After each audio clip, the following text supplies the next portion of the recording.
Greetings and welcome to Danish Info News TV, a Danish-English special report on Denmark to repatriate Syrian refugees.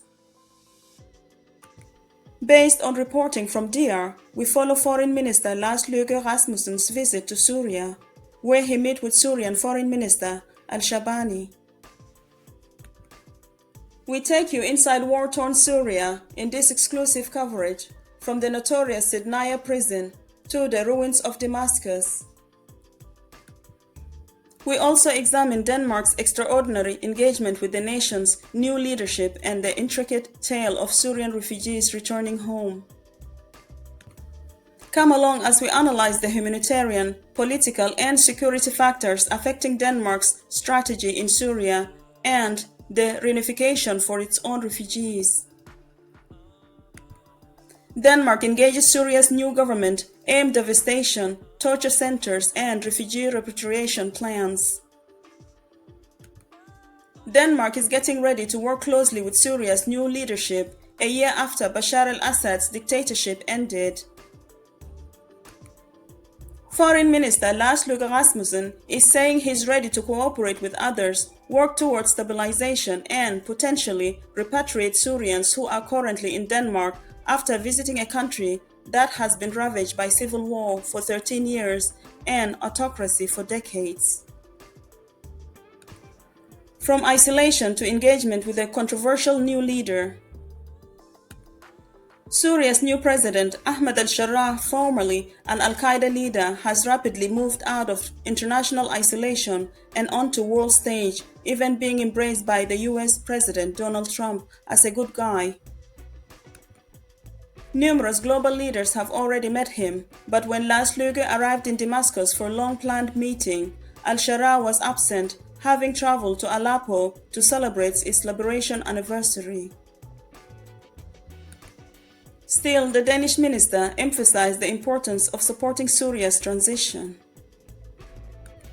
Syria has become the country of possibilities. There are plenty of risks and security challenges, but it's wild to think it's only been a year since this revolution began, and a few days later, Assad was gone. Denmark, he stressed, wants sanctions lifted as quickly as possible to give the new regime the benefit of the doubt. A visit to Sednaya, empty cells and lingering trauma. During his visit, Løkke toured the infamous Sednaya prison, long synonymous with torture and mass killings under Assad. The facility now stands empty after the regime change, but the remnants of horror remain.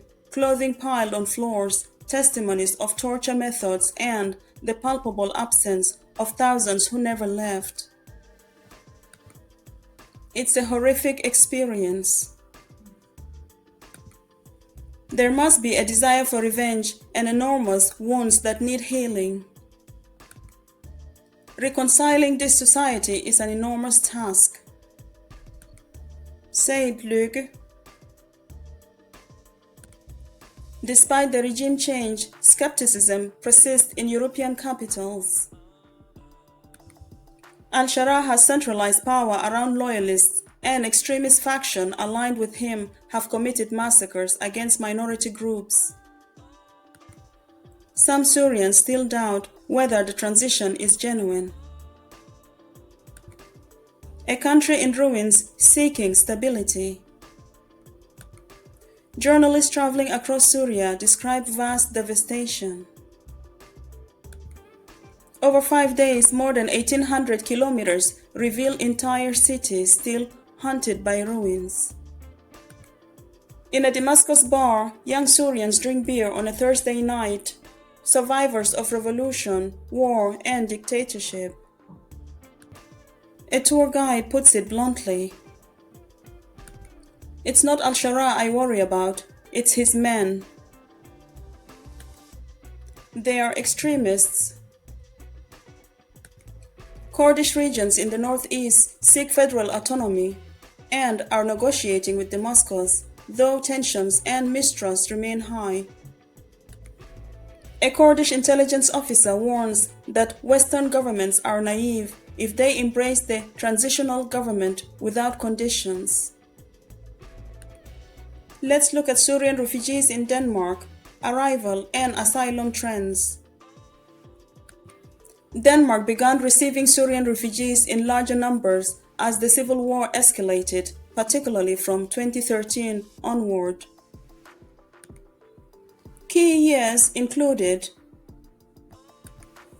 in 2014, approximately 7,100 Syrian asylum applications. In 2015, approximately 8,604 applications, accounting for 41% of all asylum seekers in Denmark. While Syrian asylum cases had been processed since 2011, 2014 to 2015 marked the peak influx during the European refugee crisis. Denmark's rules on the return of refugees. Denmark treats all refugee residence permits as temporary. Permits can be withdrawn if the need for protection in the home country is assessed to have ceased. Convention status. Section 7.1 requires fundamental, stable, and lasting improvements in the home country. Temporary protection. Section 7.3. Most Syrians hold this. It can be withdrawn if general conditions improve, even if the situation remains fragile. Denmark is the only European country to judge that certain government-controlled areas of Syria, especially Damascus, are sufficiently stable to justify withdrawal of Section 7.3 permits. The Immigration Service initiates cases and the Refugee Appeal Board makes final decisions. If a permit is withdrawn, individuals are obliged to leave Denmark, but forced return to Syria do not occur. Those who refuse voluntarily departure are placed in departure centers for an indefinite period. This practice has drawn criticism from UNHCR, Amnesty International, and other human rights organizations. Syria's future and repatriation trends. European governments increasingly portray Syria as safe for return. In Denmark, a record number of Syrians, 413 in 2025, have voluntarily returned using the state's repatriation scheme, which provides up to 250,000 krona per person. UNHCR reports that over 1 million refugees have returned since Assad's fall. Yet, the reality remains harsh. During a visit to a bombed-out Damascus neighborhood, Germany's Foreign Minister Johann Vadipol remarked, "People can hardly live with dignity here." His comment sparked political backlash, with Chancellor Merz insisting the civil war is over and repatriations must begin, reflecting Europe's political push to define Syria as a safe country. Denmark wants forced returns. Syria hesitates. Denmark aimed to repatriate criminal Syrian nationals and rejected asylum seekers, but forced returns requires an agreement with Damascus, which has historically refused to accept deportees.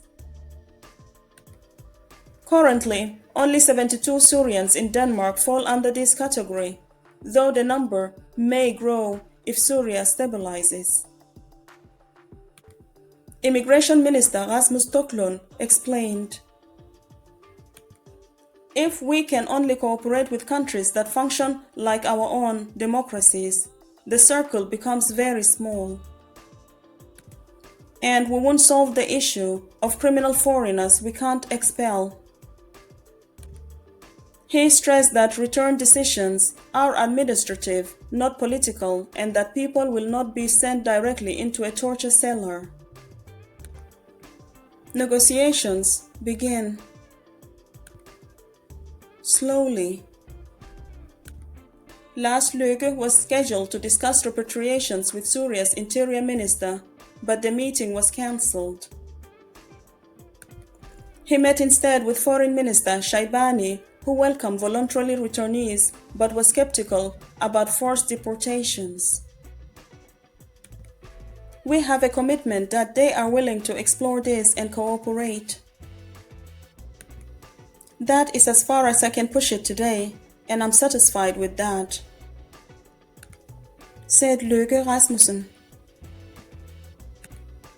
A follow-up meeting is planned for spring. Thank you for joining Danish Info News TV special report.